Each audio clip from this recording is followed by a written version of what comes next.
මලකුත් තිබුණා හැඟුමන් හංගා එය හඳුනාගත් පඹරෙකු රිංගා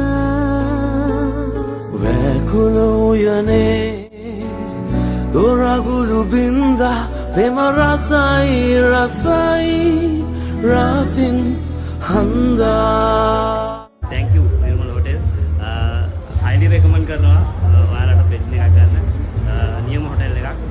කවුරු හරි විවාහ උත්සවයක් ලබන්න බලාපොරොත්තු වෙමින් ඉන්නවා නම් අනිවාර්යෙන් අපි රෙකමන්ඩ් කරනවා නිර්මල හෝටලේ. හරිම රසවත් කෑම. අපිට මේ විදිහට වෙන්න ඕන කිව්වම අපිට මේ විදිහටම ලස්සනට